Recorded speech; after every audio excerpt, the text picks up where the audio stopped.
Hello. Merry Christmas. I worked really hard on something and I wanted to share this with you. Um, it's like sometimes don't you just just want to harvest the earth, just grab all the people that believe and all the people that love you in that and just give them a big old hug. That's what I like to do. I like everybody. It doesn't matter, you know.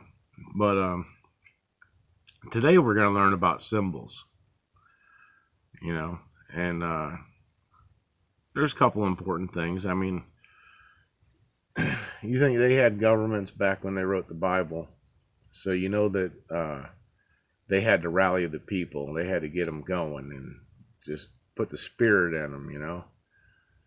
And that's what the Ark of the Covenant is.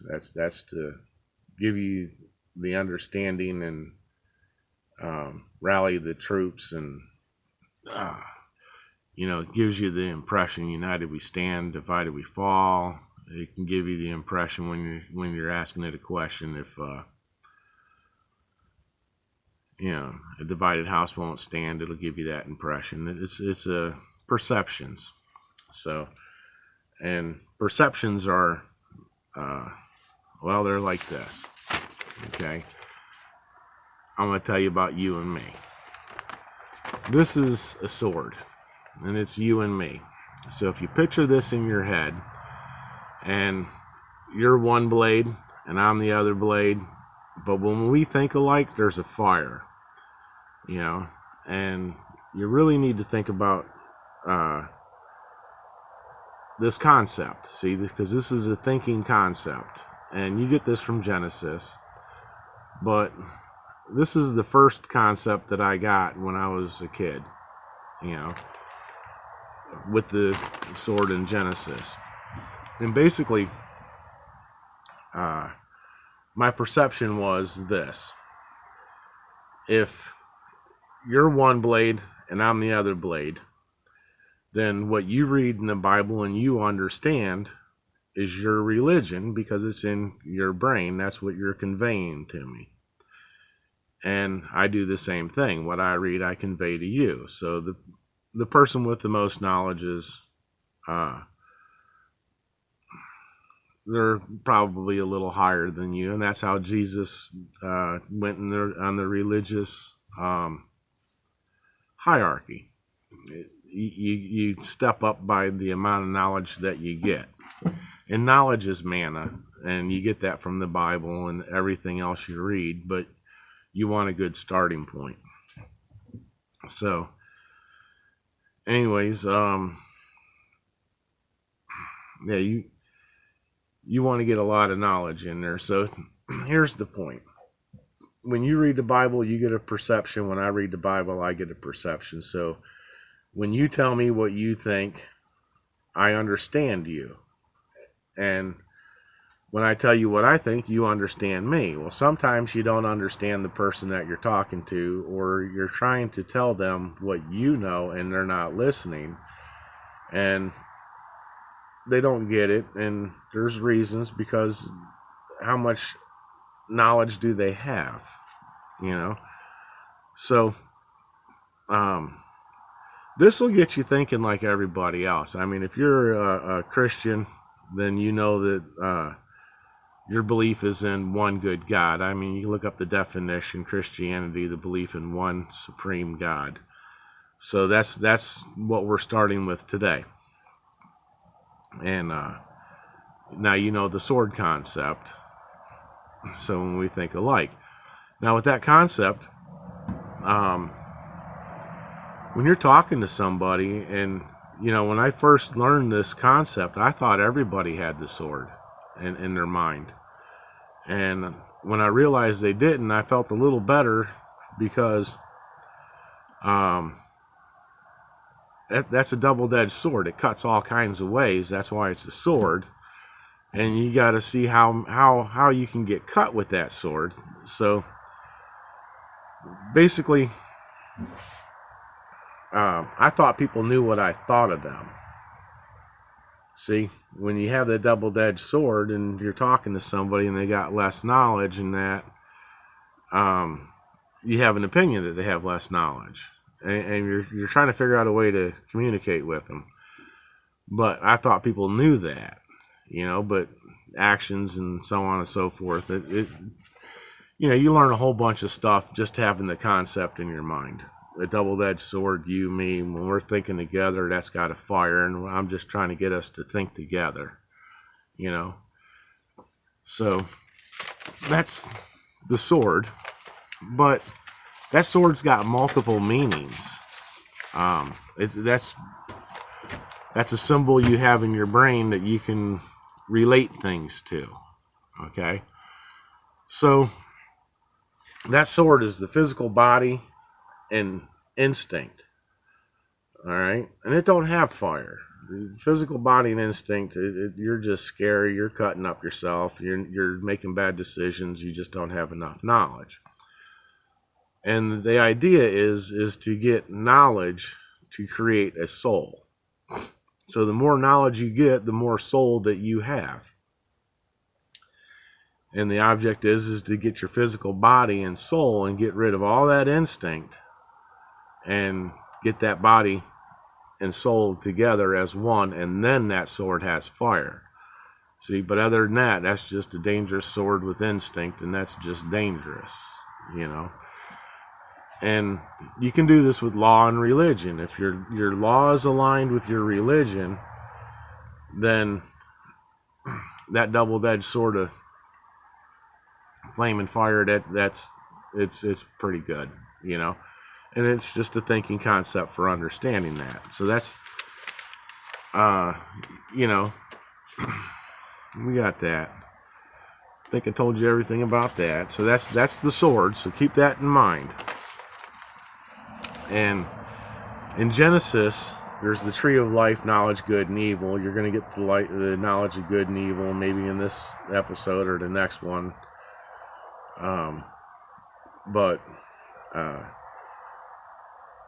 Anyways, the tree of life, knowledge, good and evil. If you understand, God's tree of life, knowledge, good and evil does not have an evil branch on it. It is the perfect tree of good life and knowledge. And you want to compare that tree to anybody else's tree. Okay? And when you create your God, you create in your mind the perfect God and the perfect nation. And that's the object is to have something to compare to every other nation and every other God. See, this is a government by the people for the people. So this government has human nature in the God, and it's got human nature in the government. So this is the Ark of the Covenant. Okay, it's got 5 pieces inside of it. It's got a door. It's got a pot of manna. It's got Aaron's rod. Aaron's rod, you want to get an olive on it. And that's the object, is to get an olive on that. And you got a covenant with God, and you got the 10 Commandments, And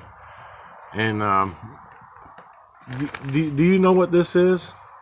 This is a scribe guide, okay? And basically what a scribe guide is you're writing in the Bible. You got Lord gods, and so on and so forth. You know it's a work of literature. But you got lords, gods. You got the Holy Spirit, and the Holy Spirit comes from all different places, and you don't know what it is unless you have a scribe guide, something that you've figured out and understand and written down, so that when somebody's talking, you know where it's coming from. So basically, these are scribe guides, and that's the idea. Is if you're going to look at a piece of literature, figure out where it came from first. The scribe sets the narrative, and the scribe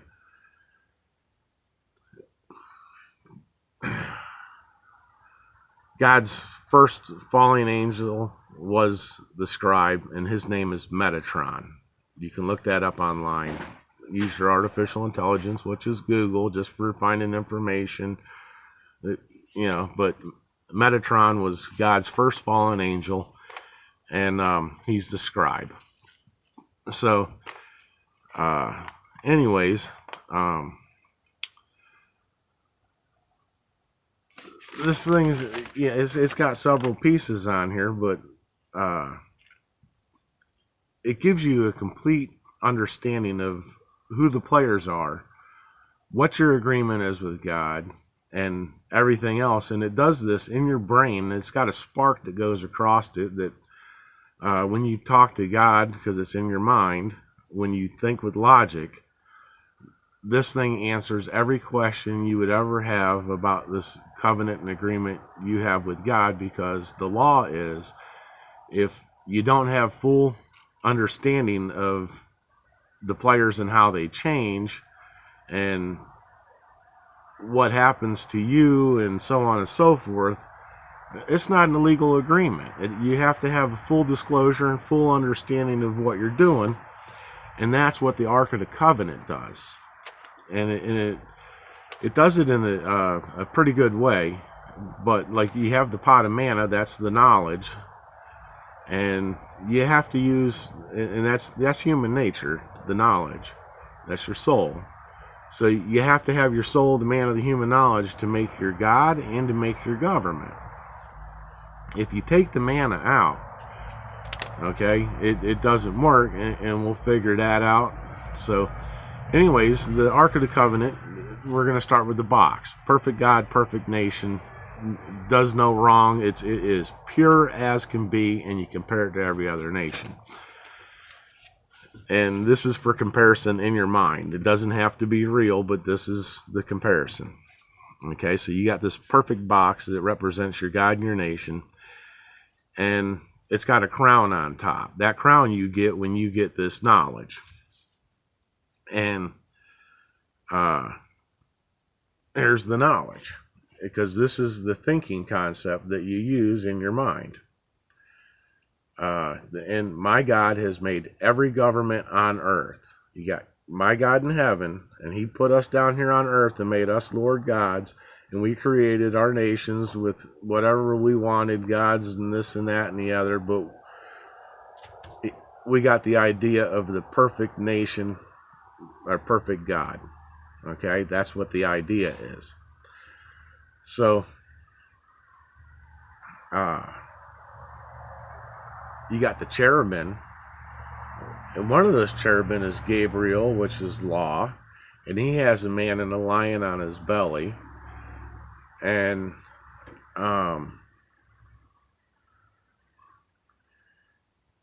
you got Uriel. He's got the man and the lion. He's got the man and the lion on his belly. The man's you and me. The lion is the instinct. Okay, like the sword, the instinct that the lion is. I mean, but you got the eagle and the ox. The eagle is God. The ox is sacrifice. That could be you or me. And this is in this concept, for this thinking. And anyways, every government on earth works this way. This is the hierarchy of a government, and you got to understand how it changes. If you got a king, you're a lord. You're subservient to that king. And if that's a bad king, that's not in your human nature to follow a bad king. So if you were a lord to a bad king and you're not going to follow him, what did you just become? King? Yes, you did. And that's the idea in this concept, is so that you get that understanding. Now you get the crown, and you understand the life of knowledge and good and evil. Okay, with this understanding. And you can use all these pieces, but if you build this in your mind by God's laws, and you understand it, just that little piece I gave you, that's the concept. Okay, that's the start of it.